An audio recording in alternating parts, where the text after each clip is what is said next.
Why is that old parasite here? We have no room for you. Megan's screams echoed through my beach house like a slap to the soul. There I was, standing at the entrance of my own home, keys trembling in my hand, watching as my daughter-in-law glared at me with absolute contempt from my terrace. I had arrived early that Friday morning, hoping to find my sanctuary empty and silent as usual. Instead, I was met with a scene I would never forget. My house had been completely taken over by Megan's family. There were at least 3 unfamiliar cars in my driveway, loud music blaring from my living room, and the smell of burnt food filling the air. Children were running around my deck, screaming and playing soccer against the red geranium pots I had cared for over years. The lawn I mowed myself every weekend was trampled and littered with empty beer cans. The wicker chairs I'd bought with so much love the year before were covered in wet towels and dirty clothes. My beautiful garden looked like a battlefield after an out-of-control party.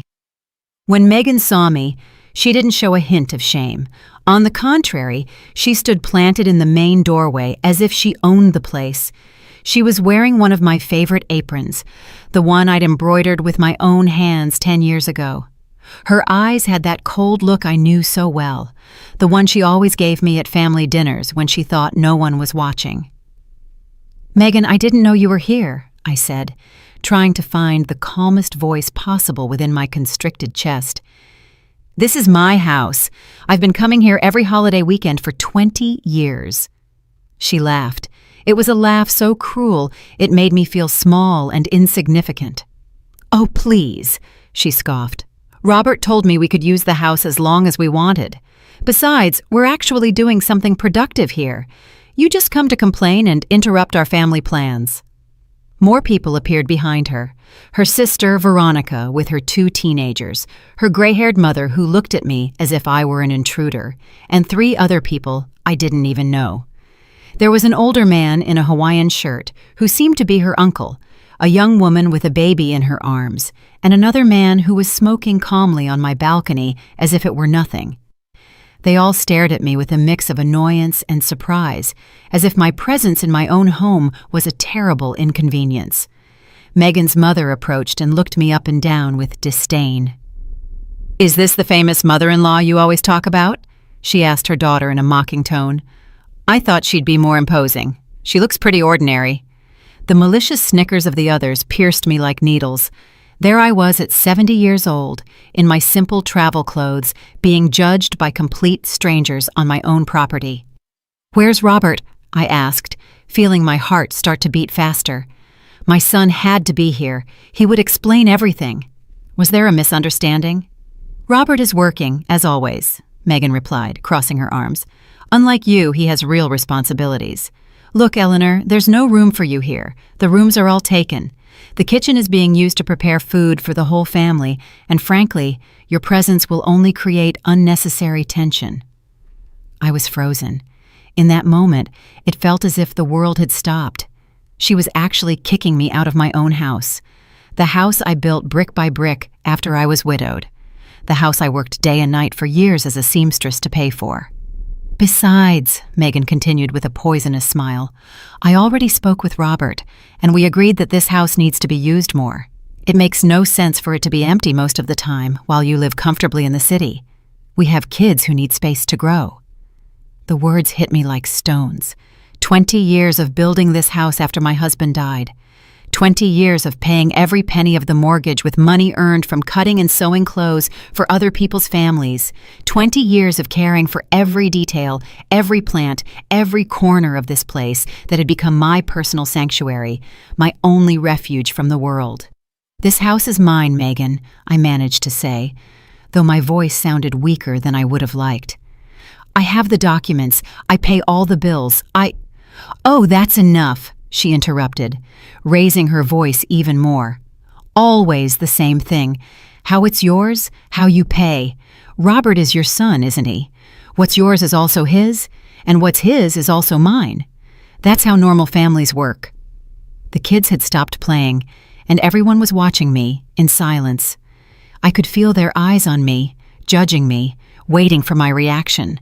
The humiliation burned my cheeks like fire, but something inside me refused to break. It refused to give them the show they were waiting for. One of the teenagers, who seemed to be Megan's niece, came closer and looked at me with insolence. "Why don't you just go to a hotel? My aunt is right. There's no room for anyone else here." "It's fine, dear," I finally said, with a smile that came from my soul, but I knew didn't reach my eyes. "I understand the situation perfectly." Megan smiled in victory, believing she had won. The others seemed satisfied, as if they had witnessed a just victory. They had no idea what they had just unleashed. As I walked away from my own house with slow, dignified steps, my mind traveled 20 years back to when this property was nothing more than a vacant lot full of weeds and dreams. I was 50 years old then. I had just become a widow, and Robert was barely 25.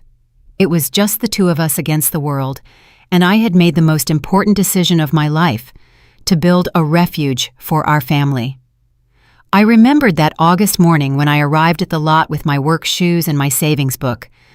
I had saved every single dollar by working as a seamstress, taking orders from 4 in the morning until 11 at night. Wedding dresses, school uniforms, clothing alterations, curtains for other people's homes. My fingers bled 1,000 times on that sewing machine I still own, but every stitch was one brick closer to my dream. The architect looked at me with distrust when I told him I wanted to build a beach house as a widowed seamstress. "Mrs. Crawford, this is going to cost at least $45,000, he told me while looking through his papers. "Are you sure you can handle this expense?" I took out my bank book and placed it in front of him. I had exactly $45,000 saved, penny by penny. Robert accompanied me the first day the workers arrived. His eyes were shining with excitement, seeing his mother turn poverty into hope. "Mom, are we really going to have a beach house?" he asked me as I marked where the foundations would go. "We're not just going to have it, son," I said. "We're going to build it with our own hands."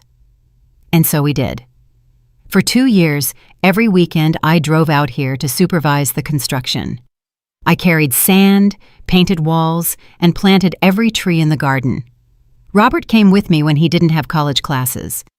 Together, we chose the kitchen tiles, the creamy color of the walls, and the exact position of each window to let in the sea breeze. When we finally finished the house, Robert hugged me on the deck and said, "Mom, you're the strongest woman I know. Someday, when I have a family, I'll tell them how my mother built this paradise with pure love and hard work." How had that same boy come to allow his wife to humiliate me in the place I built with so much sacrifice? The house wasn't just walls and a roof.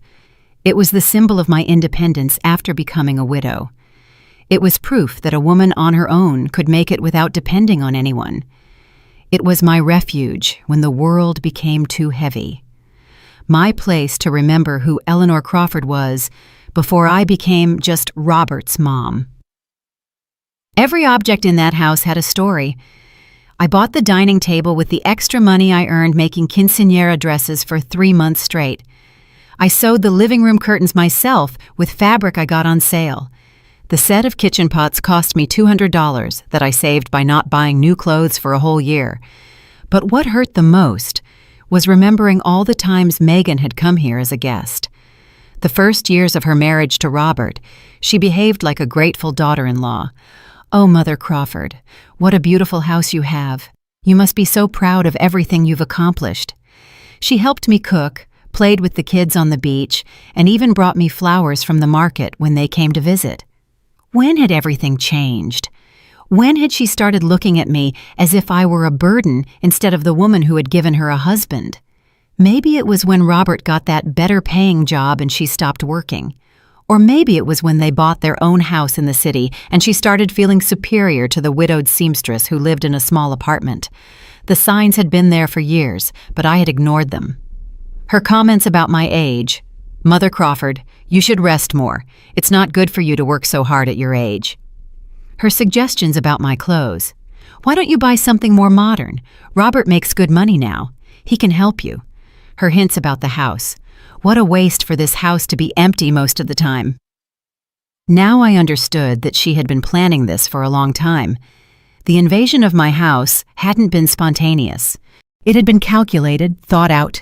designed to humiliate me and take possession of what I had built with so much effort. As I walked toward my car, I felt something I hadn't experienced in decades, a pure, cold rage rising from my stomach to my throat. It wasn't the blind rage that makes you scream and lose control. It was something much more dangerous. It was the intelligent rage of a woman who had survived poverty, widowhood, and decades of hard work. Megan had made a fatal mistake. She had underestimated Eleanor Crawford. She thought I was a harmless old lady who would stay silent in the face of humiliation. She didn't know she was dealing with a woman who had built an empire from $1 at a time, who had raised a son by herself, who had faced the world with empty hands and won. But what hurt me the most wasn't Megan's betrayal. It was Robert's silent betrayal. My son, the boy I had cared for when he had a fever, the young man I had supported through college, the man who had promised he would always protect me, had allowed his wife to treat me like trash in my own house. I got in my car and started the engine. I had to find a hotel for the night, but it would only be temporary, very temporary, because Megan Dyson had just declared a war she had no idea how to fight, and I was a veteran. The Golden Sands Hotel cost me $85 a night, money I hadn't planned on spending because I was supposed to be sleeping in my own bed, in my own house. But there I was, checking in like any other tourist, while my home was occupied by invaders who felt entitled to my property. I couldn't sleep that night. Every time I closed my eyes, I saw Megan's arrogant smile. I heard her poisonous words. I felt the humiliation that was burning inside me. At 6 a.m, I was already awake, drinking coffee and planning my next move. I decided to go back to the house to try to talk calmly. Maybe it had been a misunderstanding. Maybe Megan had reacted badly because of the stress of having so much family together.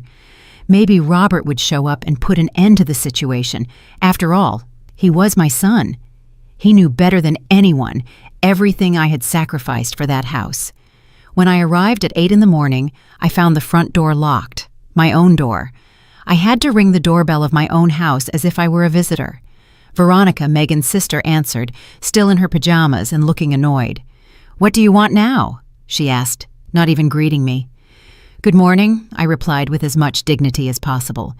"I've come to get some of my personal things, and I need to talk to Megan about this situation." "Megan is sleeping, and your things aren't here anymore. We put them in bags in the garage so they wouldn't get in the way." My things in bags in the garage. It felt like I'd been stabbed in the chest. "What do you mean my things are in bags?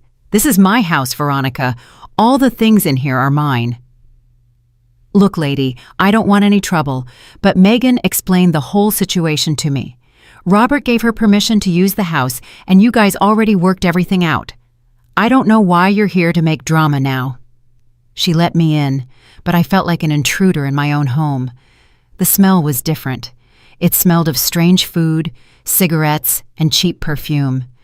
My living room was full of inflatable mattresses and clothes thrown everywhere. The furniture I had chosen with so much love was stained and in disarray. When I walked into the kitchen, my heart nearly stopped. My beautiful kitchen, the one I had designed thinking of all the family meals I would prepare there, was completely wrecked. The stove had burnt grease on it, the sink was full of dirty dishes that already smelled bad, and they had used my best pots to cook something that had left permanent stains on the bottom. "Where are my china plates?" I asked, my voice trembling. "Oh, some of those broke. The kids were playing, and you know how they are. Megan says they were very old anyway." My china plates, the ones I had bought one by one for years, saving to complete the set, the ones I had only used on special occasions because I cared for them like treasures, were broken, discarded, as if they were worthless. I went up the stairs to my master bedroom, the sanctuary where I had planned to rest these days. The door was open, and inside was Megan's mother, already dressed, organizing clothes in my closet, as if it were her own. "Excuse me," I said, trying to maintain my composure. "This is my room." "Oh, my daughter Megan explained everything to me. Don't you worry. I'll take very good care of things. Look, I even organized your clothes in these bags so they don't get wrinkled." My dresses, my blouses, my shoes, all my personal clothes were shoved into plastic bags as if they were trash for donation. 2 kids I didn't know were sleeping in my bed, and my favorite pillows were on the floor covered in stains. "Ma'am, I need you to get these kids off my bed," I said firmly. "Your bed?" she scoffed. "Oh, please. Megan told me you weren't going to use this room anymore. The kids need to sleep comfortably, not on the floor." It was like living a nightmare. In my own house, they were treating me as if I were the intruder, as if my 30 years of work and sacrifice meant nothing, as if my rights to my property were just an old lady's whims. I went down the stairs, trembling with indignation, and looked for Megan. I found her on the terrace, drinking coffee from one of my favorite mugs, wearing my housecoat, talking on the phone as if she were the lady of the house. "Yes, Mom, the house is beautiful. Don't worry, I've already handled everything." The mother-in-law understood how things are now. She was laughing as she spoke, as if my humiliation were a funny joke. When she saw me, she hung up and looked at me with annoyance. "What are you doing here so early? I thought it was clear that there was no room for you." "Megan, we need to talk. This house is legally mine. I pay the taxes. I pay for the maintenance. I have all the documents. Robert has no right to give you permission for my property without consulting me." "Oh, please don't start with your legal drama. Robert is your son, right? Children inherit from their parents. It's normal. Besides, we're taking better care of the house than you are. Look how full of family it is, how happy it looks." "Happy? You've destroyed my kitchen. You broke my plates and put my clothes in bags like they were trash." "Well, you have a lot of old things that are no longer useful. We took the opportunity to do a general cleanup. We did you a favor."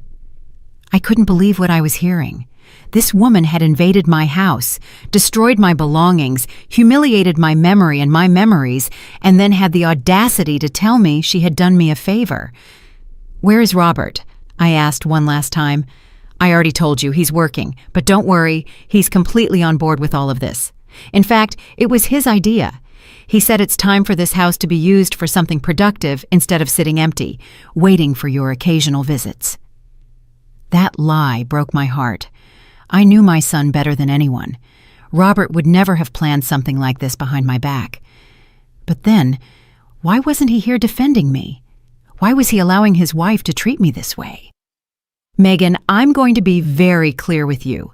You have until tomorrow to get your entire family out of my house. This situation is going to end now." She laughed that cruel laugh I already knew too well. "What? Are you going to call the police? Are you going to sue your own son? Don't be ridiculous, Eleanor. You know you can't do anything against us. We're family." In that moment, I knew she was right about one thing. We were family. But she had forgotten a fundamental rule of true families. Wolves don't attack the pack. And she had just attacked the oldest and wisest wolf of all. I smiled and turned to leave. "You're right, Megan. We are family. And you'll soon see what that really means." That afternoon, I returned to the house with an excuse. I had forgotten to get some important medication from my bathroom cabinet.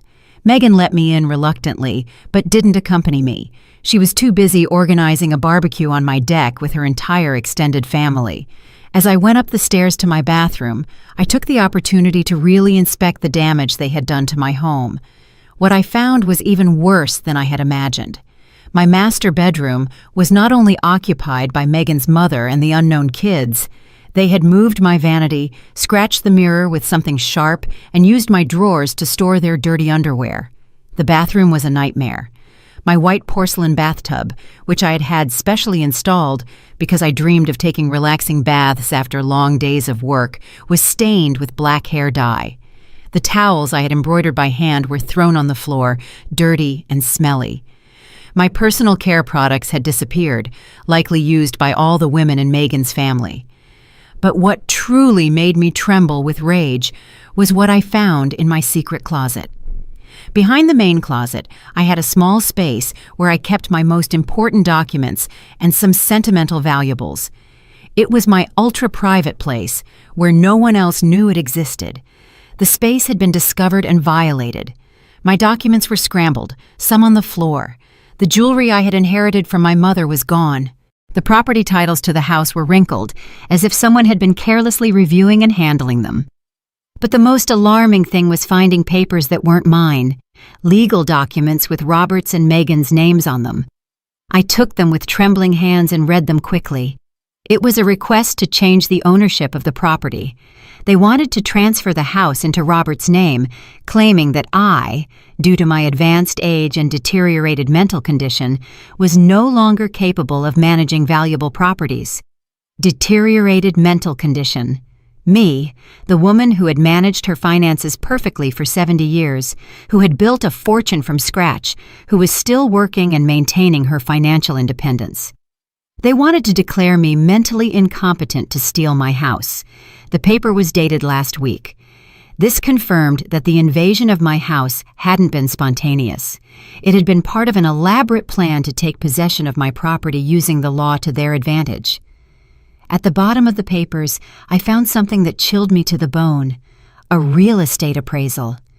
They had appraised my beach house at $300,000, and there was a handwritten note in Megan's handwriting. With this money, we can buy a bigger apartment and send the kids to private school. We just need R to sign the papers and for the old lady not to cause any trouble. The old lady. That's what they called me. The old lady who wasn't supposed to cause trouble while they stripped me of everything I had built in my life.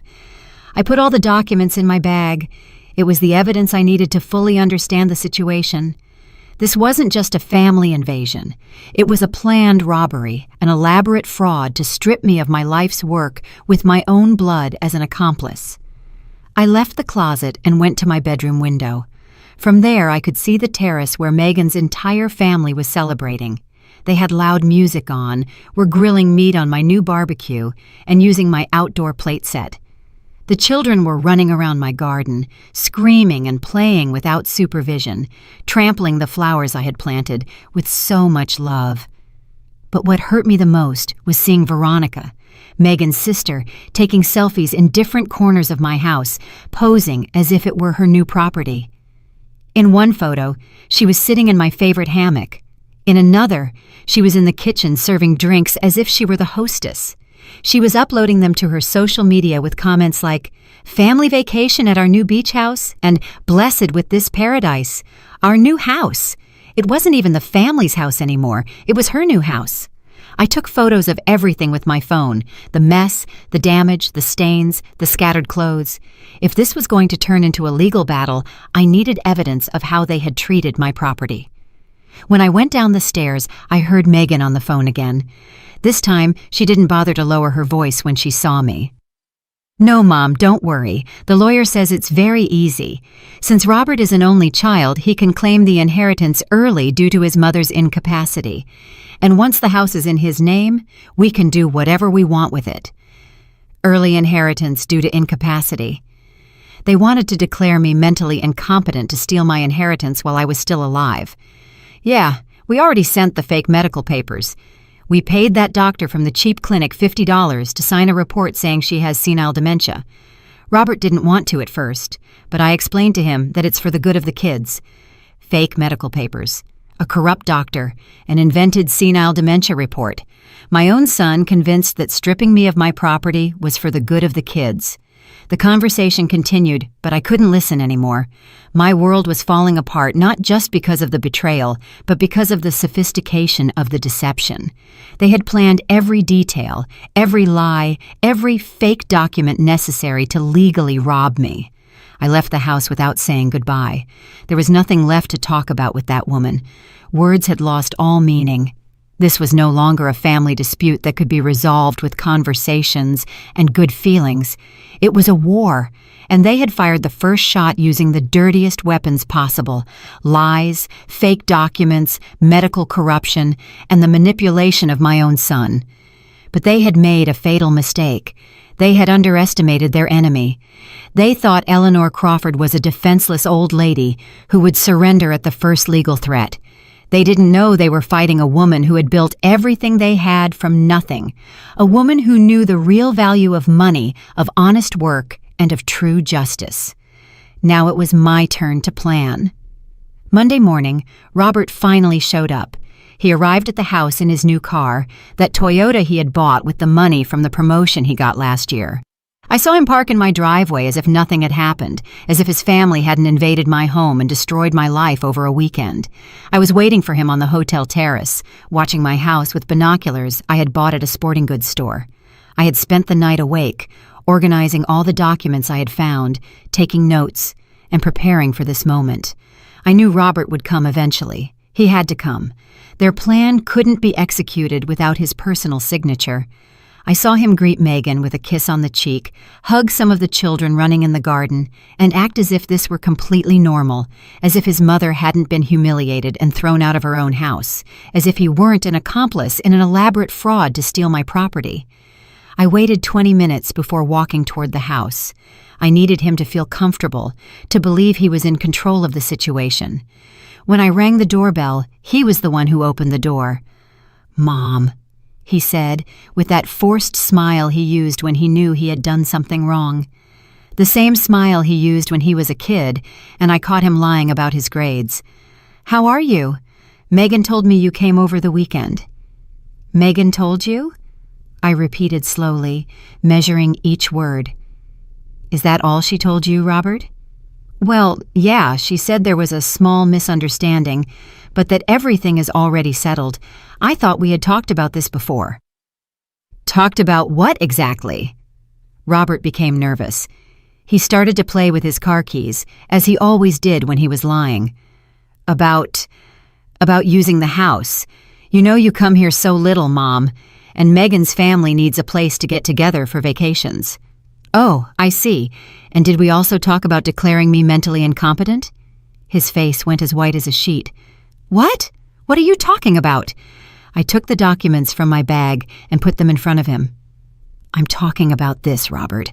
Request for property transfer due to owner's mental incapacity. Does that sound familiar?" His hands trembled as he took the papers. For a moment, I saw my real son, the scared boy I had raised by myself for so many years. But that moment lasted only a few seconds before Megan appeared behind him. "What's going on here?" she asked, with that controlling voice she always used. "Robert, I thought we agreed there was nothing to talk about." "Megan, she found the papers." "What papers?" she asked, feigning innocence. "Robert, your mom is confused again. You know how she gets when she's stressed." "I'm not confused, Megan, and I'm not senile either, as the fake medical report you paid $50 for says."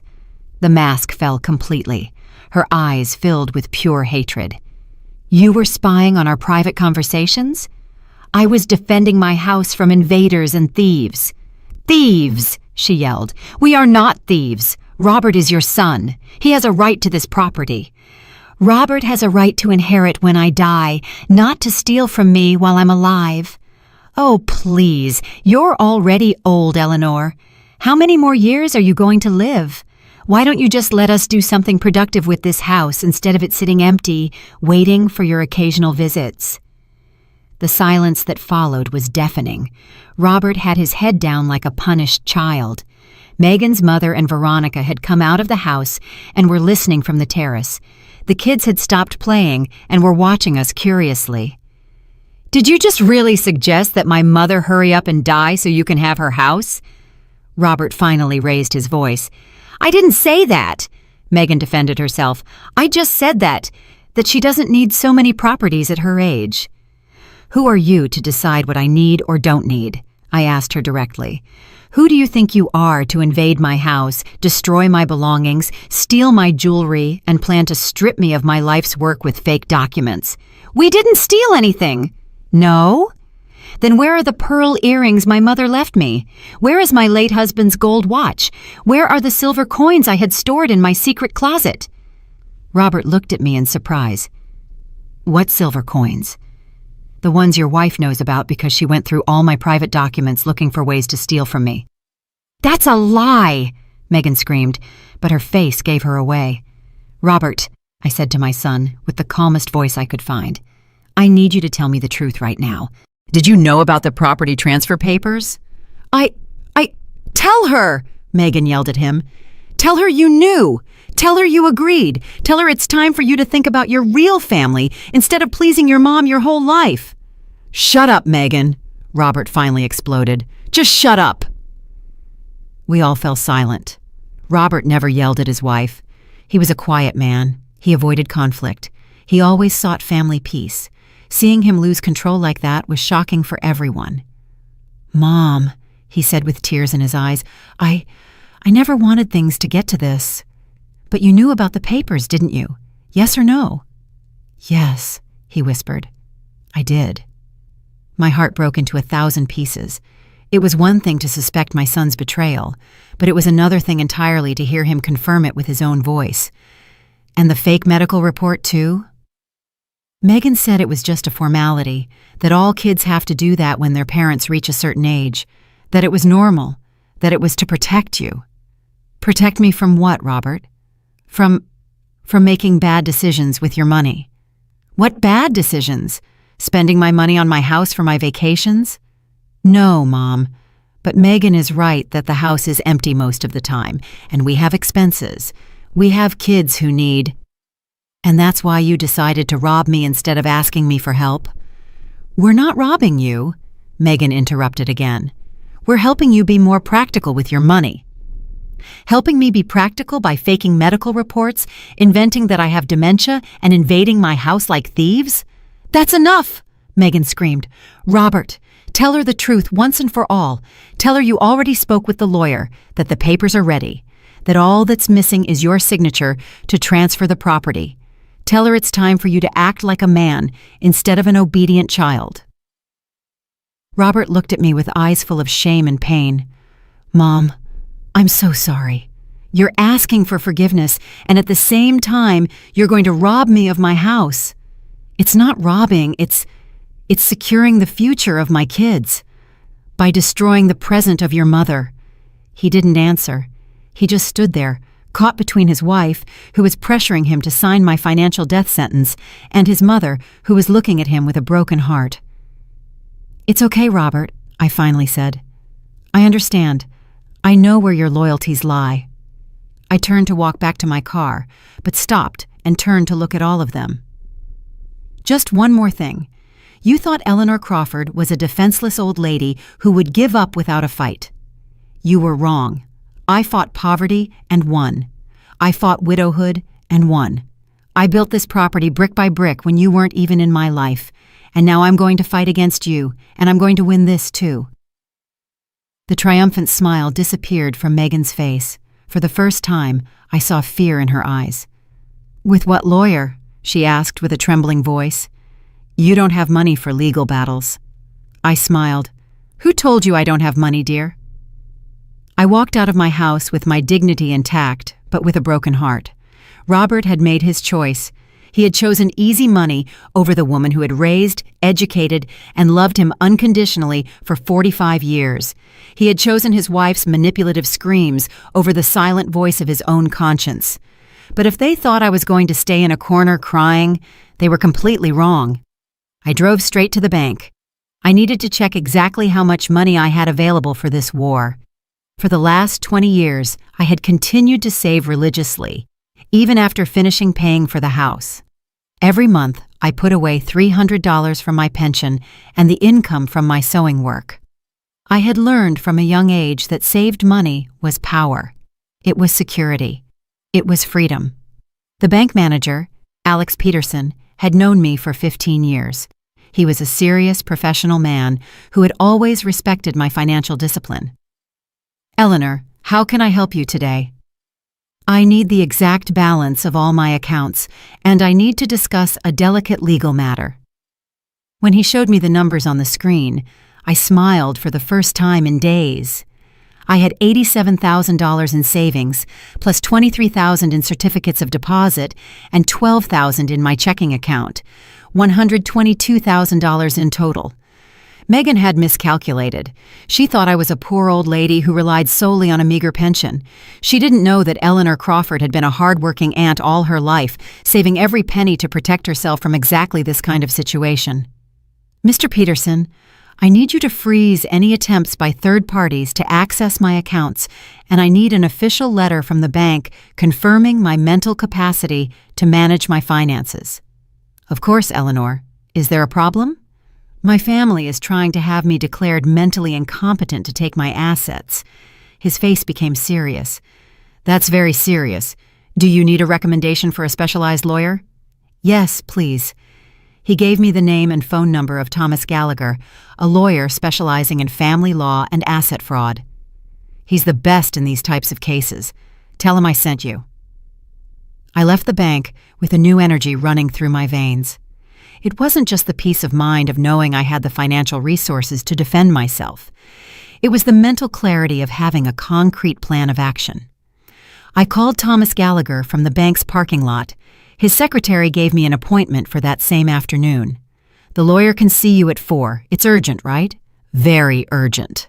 I spent the rest of the morning organizing all the documents I had collected.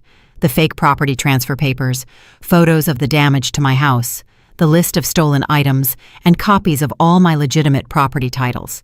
I also printed screenshots from Veronica's social media, where she was showing off her new beach house. At 4 o'clock, I was sitting in Thomas Gallagher's elegant office. He was a man in his mid-60s, gray-haired, with intelligent eyes and professional manners that inspired immediate trust. Mrs. Crawford, tell me everything from the beginning. Don't omit a single detail. I narrated the entire story. The invasion of my house, Megan's humiliations, the fraudulent documents, the fake medical report, the stolen jewelry, Robert's betrayal. He took detailed notes, asking precise questions that demonstrated his experience in these types of cases. Do you have the original property documents? Yes, all of them. The house is 100% in my name. I paid for every penny of the construction, and I have all the receipts from the last 20 years. Has the doctor who supposedly signed the dementia report ever examined you? Never in my life have I seen him. I don't even know his name. Excellent. That is a falsification of medical documents. A federal crime. Do you have any documentation for the stolen jewelry? I'm sure I do. Some of it, especially my late husband's watch, is insured for $3,000. Thomas smiled. Mrs. Crawford, your case is solid, very solid. We have trespassing, robbery, falsification of documents, attempted asset fraud, and possibly medical corruption. Your family stepped in it big time. What can we do? Several things. First, tomorrow we will file an eviction lawsuit for illegal trespassing. Second, we will report the theft of your jewelry to the police. Third, we will report the falsification of medical documents to the medical board and the district attorney's office. And fourth, we will request a restraining order to prevent them from continuing to fraudulently use your name. How long will all that take? The eviction can be immediate if the judge sees clear evidence of trespassing. In cases like this, where the trespassers have no legal right to the property, the law acts quickly. How much will it cost? My fees are $5,000 for the entire process. Can you pay them? I can pay them today if you want. His smile widened. I like to work with clients who take their legal defense seriously. Mrs. Crawford, your family thought you were a defenseless old lady, but they were wrong. You are a prepared woman. I've been preparing to defend myself from the world for 70 years, counselor. I'm not going to stop now. Excellent attitude. One important question. Are you willing to take this all the way? Because when we start this process, your relationship with your son will probably be irreparable. I was silent for a moment, thinking of Robert, of the boy he had been, of the man he could have been, of the coward he had become. Counselor, my son betrayed me for money, declared me mentally incompetent for money, and publicly humiliated me for money. If our relationship can break so easily over money, then it was never a real relationship. And if he tries to regret it and apologize during the process, then he should have thought about it before signing papers to rob me. Apologies after being caught don't count. Thomas nodded with respect. Understood. We will proceed with everything. First thing in the morning, we'll file all the lawsuits. There's one more thing, counselor. I want them to understand that they completely underestimated their opponent. I want them to learn that the consequences of betraying family are real and permanent. What do you have in mind? I want this lawsuit to be public. I want all their friends, neighbors, and acquaintances to know exactly what they did. I want the social cost of their betrayal to be as high as the legal cost. That can be arranged. Court records are public, and we can make sure the local media hear about such a scandalous case." I left that office feeling completely different than when I had entered. I was no longer Eleanor Crawford, the betrayed and humiliated mother. Now, I was Eleanor Crawford, the woman who was defending herself with all the legal weapons at her disposal. That night, from my hotel room, I called my sister Laura in Texas. I told her the whole story. "Eleanor, I can't believe Robert would do that after everything you sacrificed for him." "It no longer matters what I sacrificed, Laura. What matters is what I'm going to get back." "Do you need me to come help you?" "No, sister. I have to fight this battle alone, but thank you for offering." I hung up the phone and sat on the bed, looking toward my house. From the hotel window, I could see the lights on, the music still playing, the celebration continuing as if nothing had happened. Tomorrow was going to be a very different day for all of them. I smiled in the darkness. Eleanor Crawford had returned to war. On Tuesday, at 8 in the morning, Thomas Gallagher arrived at my house with 3 legal documents, a police officer, and a public notary. I arrived at the exact same time in a taxi, dressed in my best gray suit and carrying a folder full of evidence. Megan's family was having breakfast on my terrace when they saw the legal caravan park in the driveway. I saw Megan drop her coffee cup when she recognized the official license plates of the police car. "Good morning," Thomas said in a professional and strong voice. "I am attorney Thomas Gallagher, legal representative for Mrs. Eleanor Crawford, the legitimate owner of this property. We have come to deliver an immediate eviction order for illegal trespassing." Megan ran out of the terrace, a look of panic on her face. "What are you talking about?" "This is my husband's house. We have the right to be here." "Ma'am," the police officer replied, "do you have any documents that prove legal rights to this property?" My husband is the owner's son. He gave me permission." "Where is your husband at this moment?" He's at work." Thomas took out the first documents. "Here I have the original deed to the property, completely in Mrs. Eleanor Crawford's name. I also have the property tax receipts for the last 5 years, all paid by Mrs. Crawford, and I have this court-ordered immediate eviction for trespassing without the owner's consent." Megan's mother appeared behind her daughter, visibly nervous. "What's going on here?" "What's going on," I said, in a calm but firm voice, "is that you invaded my house without my consent, destroyed my property, stole my belongings, and tried to strip me of my life's work using fake documents. Now you are going to face the legal consequences." Veronica came out of the house, recording everything on her phone. "This is elder abuse. The lady is crazy and is harassing us." "Miss," the public notary intervened, "stop recording immediately. This is an official legal proceeding, and you are not authorized to document it." Thomas took out more papers. "I also have a formal complaint here for the theft of jewelry and valuables, with a detailed list of all the missing items and their estimated values." "We didn't steal anything," Megan yelled. "Where are the pearl earrings that belonged to Mrs. Crawford's mother?" the police officer asked. I don't know what earrings you're talking about." "And the gold watch of Mrs. Crawford's late husband insured for $3,000? Megan was silent.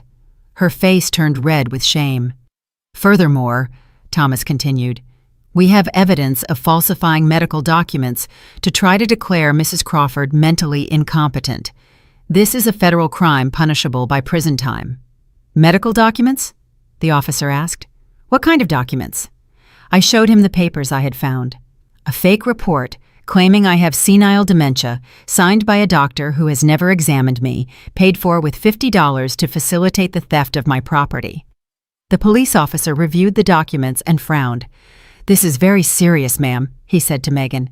"You paid for a fake medical report?" I didn't. We just wanted to help her. She's too old to manage so many properties." "And that's why you decided to steal her house using fraudulent documents?" Just then, Robert arrived, driving at full speed. He got out of the car with a look of total desperation. Surely someone had told him about the police's arrival. "What's going on here?" he asked, almost out of breath. "Your wife and her family are being legally evicted from your mother's property for illegal trespassing." Thomas explained to him. "And you, Mr. Crawford, are being cited as an accomplice in a case of attempted asset fraud." "Asset fraud?" I showed him the documents. "The property transfer papers you were going to sign to steal my house, Robert. The papers your wife had hidden in my secret closet." Robert turned pale. "Mom, I can explain." "There's nothing left to explain. You already made your decision." "But I didn't want it to get to this." "Didn't want it to get to what? To me defending myself? You hoped I would stay quiet while they stole my life's work?" Megan approached Robert and whispered something in his ear. He shook his head. "What is your wife telling you, Robert?" I asked. "She wants me to tell the police that you have mental problems, that you invent things." "What? And what are you going to say?" Robert looked me in the eyes for the first time in days. I saw the scared boy he had been, but I also saw the cowardly man he had become. I don't know what to say, Mom." "Then don't say anything." Thomas took out the last documents. "Mr. Robert Crawford, here is your official citation. You have 3 days to appear in family court to answer for the charges of complicity in attempted asset fraud against a senior citizen. Complicity? Your signature is on the property transfer request documents. Your name is on the request for your mother's mental incapacity. You authorized the fraudulent use of this property. You are legally responsible for all the damages." "But I'm her son. She can't sue her own son." "Mr. Crawford," the police officer said, "the law makes no exceptions for kinship when it comes to fraud and theft. A crime is a crime, no matter who commits it." Megan's mother started to cry. "This is unfair. We're family. Families don't sue each other." "Families also don't steal from each other," I replied. "But you decided to break that rule first." Thomas checked his watch. "You have exactly 2 hours to collect your personal belongings and leave the property. Any item that belongs to Mrs. Crawford must stay here. The officer will supervise the process to ensure you don't take anything that doesn't belong to you." "2 hours!" Veronica yelled. "That's impossible. We have kids. We have luggage." "You should have thought about that before invading someone else's property," the notary replied. Megan approached me with tears in her eyes, but they were no longer tears of sadness. They were tears of pure rage. "You're going to pay for this," she screamed at me. "You're going to pay dearly for humiliating us this way. Robert, say something. Defend your family." Robert looked at me with an expression I had never seen before. It wasn't love. It wasn't respect. It wasn't regret. It was resentment. Pure resentment. "Mom, are you really going to go through with this?" "Robert, I've already gone through with it. You brought me here." "But we're family." "Family." I repeated the word slowly. "Family invades houses. Family steals jewelry. Family fakes medical documents. Family humiliates its seniors in public. We just wanted... You wanted to rob me, and I want justice." Thomas closed his folder. "Ladies and gentlemen, you have 2 hours. The clock has already started." I watched as Megan's entire family ran toward the house like desperate ants, grabbing their things, yelling at each other, and blaming one another for the disaster. But I stayed standing in my garden, watching the plan they had created to destroy me fall apart. Eleanor Crawford had counterattacked and won the first round. The 2 longest hours of my life passed like a family drama movie in fast motion. From the deck of my recovered house, I watched the invasion they had so carefully planned completely fall apart. Megan's mother was the first to break. After half an hour of crying and yelling, she sat on the stairs and refused to help with the packing. "This is your fault, Megan," she yelled at her daughter. "You told me everything was settled. You told me the old lady had accepted everything."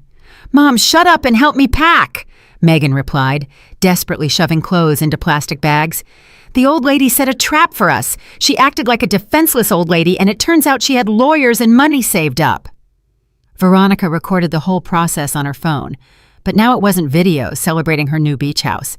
They were videos of the public humiliation of a family being legally evicted as trespassers. "This is going to go viral," she yelled as she filmed her sister packing. "Everyone is going to know how they treated us. They're going to see what kind of person this lady is." The police officer took her phone away. "Miss, we already warned you about recording without authorization during a legal proceeding. If you continue, you will be arrested for obstruction of justice."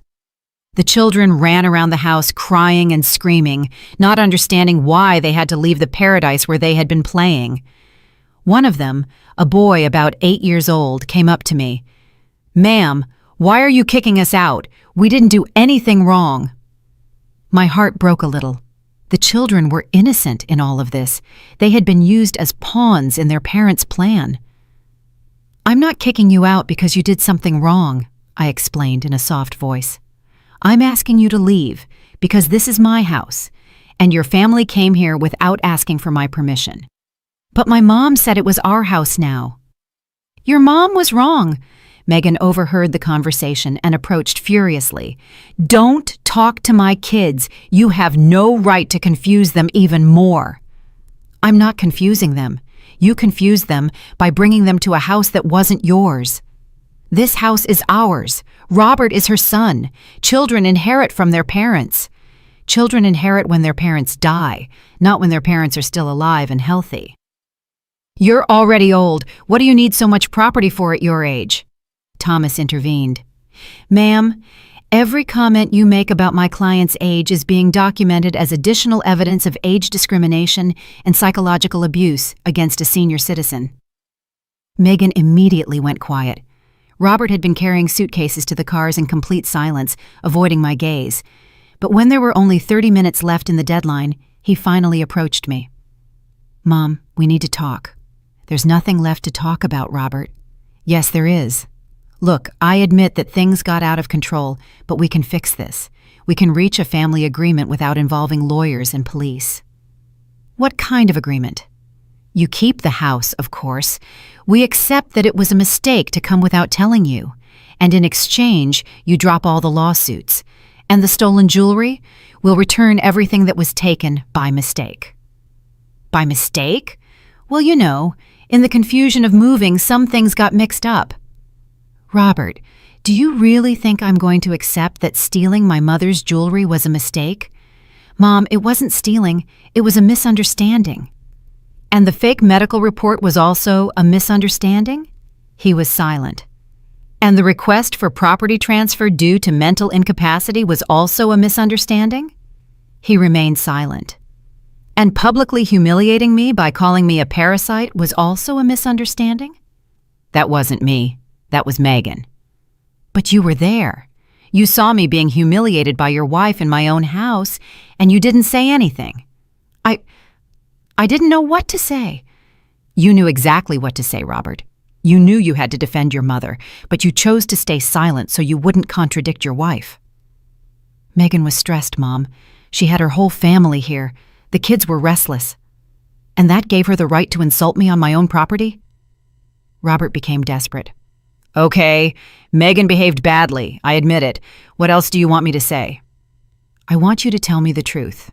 I want you to admit that you planned to steal my house using fake documents. I want you to admit that you betrayed me for money." "I didn't betray you for money. I did it for my family." "And what am I, Robert? Am I not your family?" "Yes, you're my family, but Megan and the kids are my primary responsibility now." "So your primary responsibility now is to rob your mother?" "It wasn't robbing. It was securing the future of my children by destroying the present of the one who gave you life." Robert put his hands on his head in frustration. "Mom, you don't understand. We have huge expenses. The kids need private schools, clothes, vacations. Megan's house needs repairs. I work day and night, but the money is never enough. And that's why you decided that I had to pay your bills with my life's work? You live alone in a small apartment. You don't need such a big beach house. It's a waste." There it was. The truth had finally come out. Robert hadn't betrayed me out of love for his family. He had betrayed me because he thought I didn't deserve what I had worked my whole life to get. A waste. I repeated the word slowly. "Mom, I didn't mean it in a bad way. Are my 30 years of working day and night a waste?" "No, but Is my discipline of saving every penny to build this house a waste? Mom, please! Is my sacrifice of raising you alone after becoming a widow a waste? That's enough, Robert exploded. It's always the same with you. Always reminding me of everything you sacrificed, always making me feel guilty for having my own life. The silence that followed was absolute. Even Megan stopped packing to listen. There's the truth, I said, with a calm that surprised me.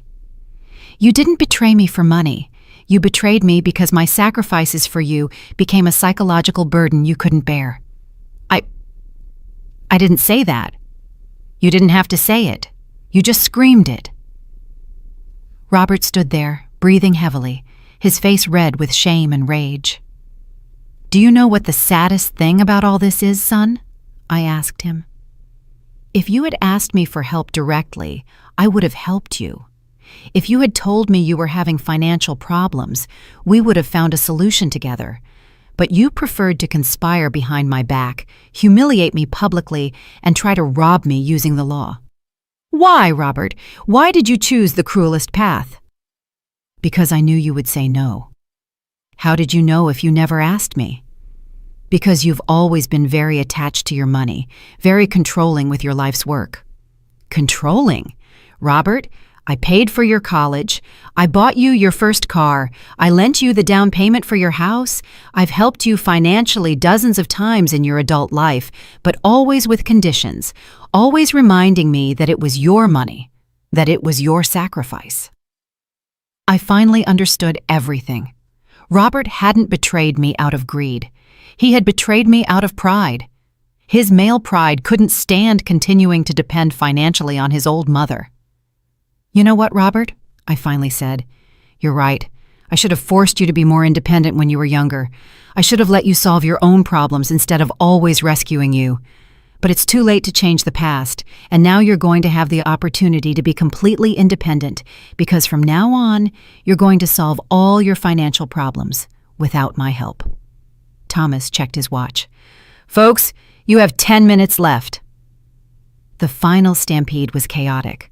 Megan yelling orders, the kids crying, Robert carrying the last suitcases with a look of total defeat. When they were all finally in their cars, Megan rolled down her window and screamed one last threat at me. This isn't over, you bitter old lady. We're going to appeal. We're going to prove that you're crazy. Go right ahead, I replied calmly. My lawyer will be waiting for you. The cars drove away, kicking up dust in my driveway. Robert was the last to leave. He looked at me in the rearview mirror, but I had already turned my back. Thomas approached. How do you feel, Mrs. Crawford? Tired, I answered honestly, but free. Free from having to pretend that we're a happy family. Free from having to excuse betrayal with maternal love. Free from pretending that this can be fixed with forgiveness and forgetting. The police officer said goodbye. The notary finished his documents. Thomas handed me the keys to my own house. Mrs. Crawford, your house has been officially recovered. I went up the steps of my terrace and sat in my favorite chair. For the first time in a week, I was alone in my own home, but the final act of this play was still to come. 1 week after the eviction, my beach house had regained its original peace. I had hired a professional cleaning service for $700 to erase all traces of the invasion. The strange smells had disappeared, the stains were gone, and my furniture was back in its correct places. But the real justice was just beginning. Thomas called me on Friday with news that made me smile for the first time in weeks. Mrs. Crawford, I have some important updates. The doctor who signed the fake dementia report has been suspended by the medical board. The investigation revealed that he had signed at least 12 similar reports in exchange for cash. And the legal consequences for Robert and Megan? That's the best part. The prosecutor decided to proceed with criminal charges for asset fraud and conspiracy. It's no longer just a civil matter. It's a criminal case now. What exactly does that mean? It means they could face jail time if they are found guilty, and it also means that all the legal fees they've had to pay have been enormous. That same afternoon, I received an unexpected call. It was Veronica, Megan's sister, crying on the phone. Eleanor, please, we need to talk. Megan is desperate. Robert has spent over $15,000 on lawyers, and the legal proceedings aren't even finished yet. And what does that have to do with me? We want to apologize. We want to fix things. Do you want to fix things? Or do you need me to drop the lawsuits because you're running out of money? Ma'am, please. Megan has kids to support. Robert could lose his job if this goes public at his office. She should have thought about her kids before planning to rob me. And Robert should have thought about his job before faking medical documents. But you already got your house back. You already won. Why keep punishing us? Because getting my house back doesn't erase the humiliation.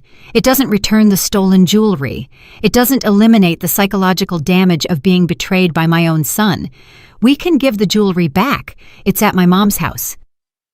The jewelry you took by mistake, the jewelry you accidentally stole during the confusion of moving. Ma'am, please. Veronica, tell your sister that if she wants to talk to me, she can come here personally and bring all the stolen jewelry. I hung up the phone feeling a strange mix of satisfaction and sadness. The satisfaction came from watching the plan they had designed to destroy me fall apart. The sadness came from knowing that my relationship with Robert was probably over forever. 2 days later, Megan appeared at my door. She came alone, without Robert, with a bag in her hand and eyes swollen from crying. Eleanor, I came to return your things and to apologize. Come in.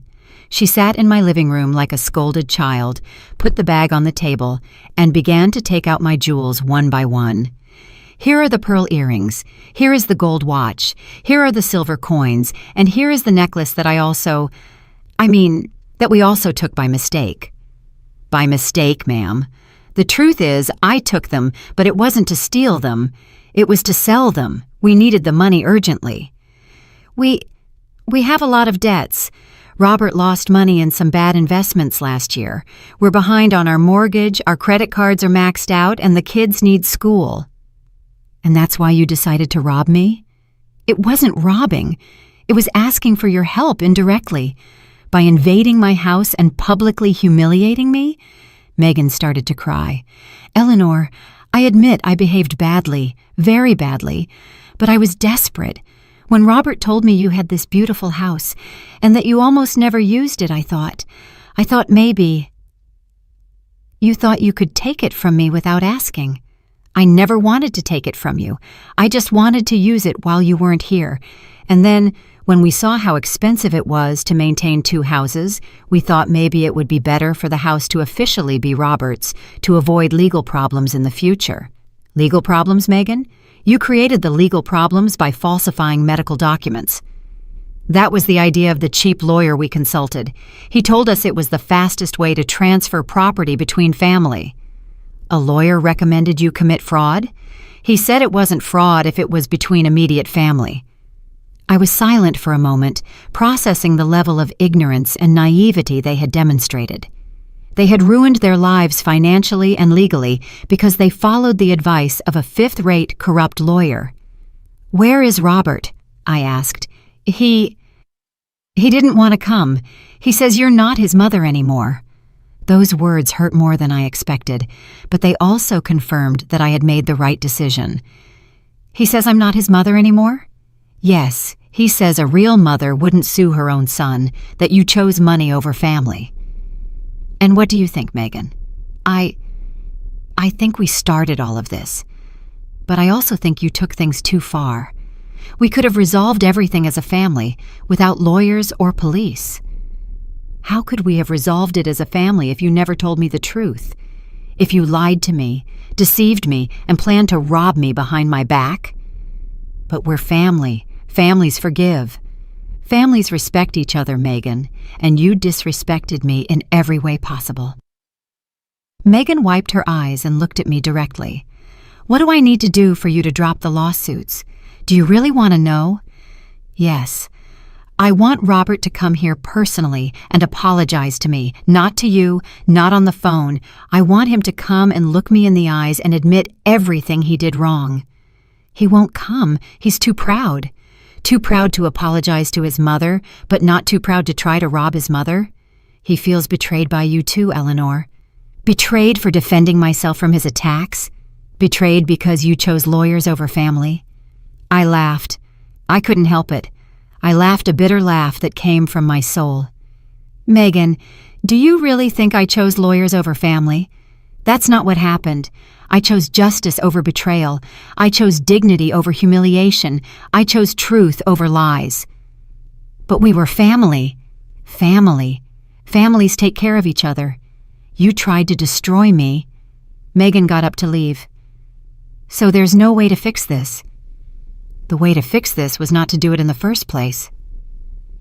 After she left, I sat on my terrace, watching the sunset over the sea. The waves crashed against the shore with their eternal rhythm, indifferent to the human dramas unfolding on land. A week later, Thomas called me with the final news. Mrs. Crawford, Robert and Megan accepted a plea deal. They're going to pay a fine of $25,000. They're each going to do 200 hours of community service and will be on probation for 2 years. No jail time? No, but they will have a permanent criminal record, and the fake doctor's report has been officially annulled. Your mental capacity is completely clean legally. And the legal fees? They've spent over $30,000 on defense lawyers. Between the fines and the legal fees, it cost them over $50,000 to try to rob your house. $50,000. Almost half the value of my house.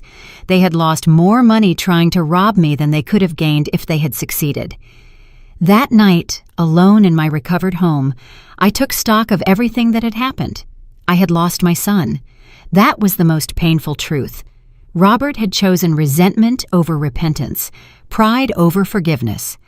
But I had gained something more valuable: my dignity, my independence, and the confirmation that Eleanor Crawford was still a strong, intelligent woman, capable of defending herself from any threat. My 70 years hadn't turned me into a defenseless old lady. They had turned me into a wise woman with resources, contacts, and the determination to protect what I had built with so much effort. The next month, I decided to do something I had never done: hire a part-time housekeeper to take care of the house when I wasn't there. Not because I couldn't do it myself, but because I wanted to make sure no one could ever invade it again without my knowledge. I also changed all the locks, installed security cameras, and updated my will to leave the house to charities instead of to Robert. If he wanted total financial independence, he was going to have it. 6 months later, I received a letter from Robert. A letter, not a call. He didn't even have the courage to talk to me directly. Mom, I hope you're doing well. The kids ask about you. Megan and I have learned our lesson. Maybe someday we can be a family again. I didn't answer the letter. True families don't betray each other for money. True families don't humiliate their elders. True families don't plan robberies using fake documents. Robert had decided that money was more important than his mother. I had decided that my dignity was more important than his forgiveness. Each of us lived with the consequences of our decisions. I lived in my beach house, free, independent, and at peace. They lived with debts, a criminal record, and the social shame of having tried to swindle a 70-year-old woman. The silent justice had triumphed, and Eleanor Crawford had proven that underestimating an older woman was the most expensive mistake one could ever make.